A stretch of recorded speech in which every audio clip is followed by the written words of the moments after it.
अस्सलामुअलैकुम नाज़रीन इकराम, रोशनी light channel की तरफ से आप सबको खुशामदीद। मेरी आज की वीडियो महमद फातिल और सुल्तानी ड्रामा सीरीज़ के बारे में है और आज की इस वीडियो में इसके एपिसोड 67 का रिव्यू किया जाएगा।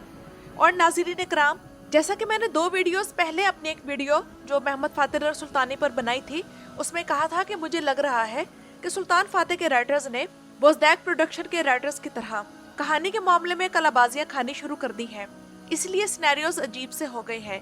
या तो राइटर्स जानबूझकर इस तरह की कंट्रोवर्सीज बना रहे हैं या फिर ये उनके कोई रैंडम आइडियाज हैं, तो मालूम नहीं हो पा रहा। तो आज की वीडियो में डिस्कस करेंगे कि राइटर्स को क्या हो गया है, क्योंकि वो या तो ऐसे सिनेरियोस दिखा रहे हैं जिनका तारीख में कोई वजूद ही नहीं। मिसाल के तौर पर गुलशा खातून को उम्मीद से दिखा दिया गया है।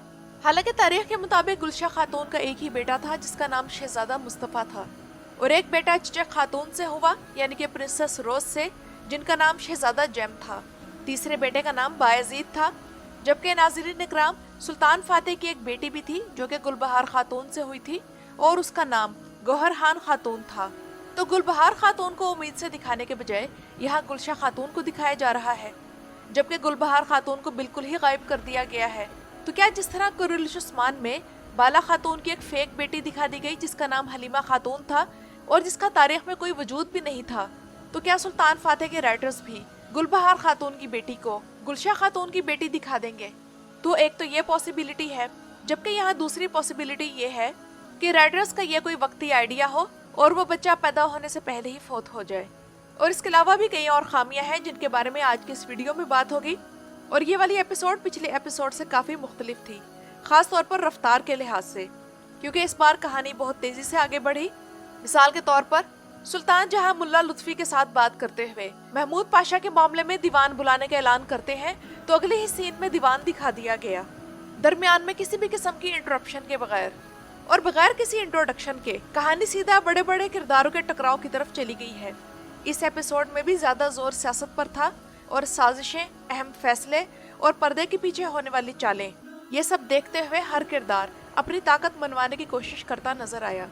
इसी वजह से ये एपिसोड जरा सीरियस और वजनी लगी और आखिर तक हमारा इंटरेस्ट भी बरकरार रहा। लेकिन इतनी मजबूत रफ्तार के बावजूद एक बात मुझे बिल्कुल ठीक नहीं लगी, और वो महमूद पाशा वाला मामला है। और मेरी बेचैनी की वजह यही है कि तारीख के मुताबिक अभी महमूद पाशा की जलावतनी का वक्त आने में कई साल बाकी थे, क्योंकि वो वक्त 1468 ईस्वी में आया था, जबकि ये सीरीज 1462 ईस्वी के हिसाब से चल रही है। इसके अलावा यन्नीचरी की अपने सदर आजम के खिलाफ बगावत जो इस सीरीज में दिखाई जा रही है, ये सबसे बेवकूफाना चीज है, क्योंकि यन्नीचरी महमूद पाशा के सबसे जबरदस्त सपोर्टर्स थे। और अगर सुल्तान ने महमूद पाशा के खिलाफ ये प्लान बनाया था तो यन्नीचरियों को उसके खिलाफ दिखाना लॉजिकल नहीं है।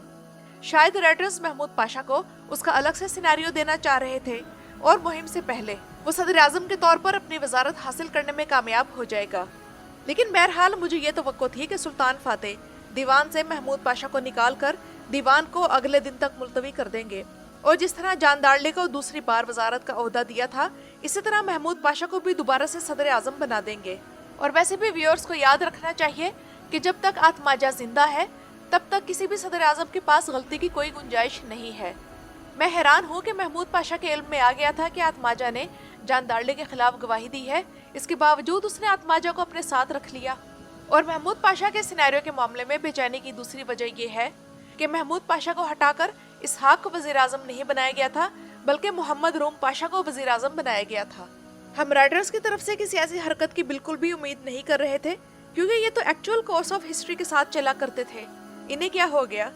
आते हैं इसहाक पाशा की तरफ, तो इसहाक पाशा का पहला दीवान खासा हंगामा खेज रहा, और मुझे यही लग रहा है कि ये ज्यादा अरसे तक इस सदर आजम की पोस्ट पर नहीं टिक सकेगा। वैसे भी इसहाक पाशा सदर आजम की कुर्सी के लिए बिल्कुल भी मुनासिब शख्स नहीं था। ज़ैनौस, दुआन, हुसैन और हर कोई इसहाक के खिलाफ है। लगता है कि महमूद पाशा बगैर किसी मेहनत के उसे क्रश करके रख देगा और जल्द ही मैदान में वापस आ जाएगा। और इसहाक यन्नीचरियों के औजाक में बिल्कुल उस तरह बिहेव कर रहा था जैसे आप इतवार बाजार से कोई सस्ता सा जानदारली उठा लाए हो, और लगता है कि उसका ये संदूकों वाला मामला भी उसके गले पड़ जाएगा।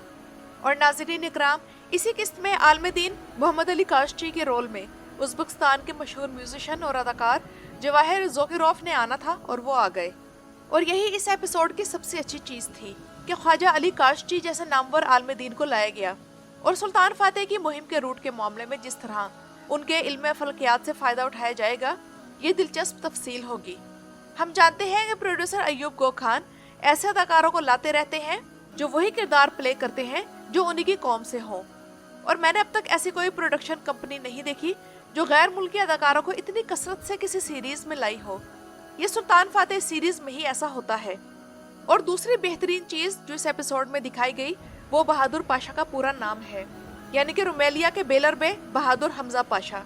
पहले हम इन्हें बहादुर पाशा के नाम से जानते थे, लेकिन अब हमजा का इजाफा करके इसे बहादुर हमजा पाशा में बदल दिया गया है, जिसकी वजह से ये वही किरदार बन गया है जिनकी विलाद ने बेरहमी से जिंदा की खाल उतरवाई थी। तो राइटर्स ने ये बेहतरीन काम किया है और यही तरीका हम कुरुल्श उस्मान में भी उम्मीद रखे हुए थे कि अपनाया जाएगा, खास तौर पर जरकोताय और बोरान के मामले में, कि उनके नाम के साथ किसी तारीखी आल्प का नाम लगा दिया जाए।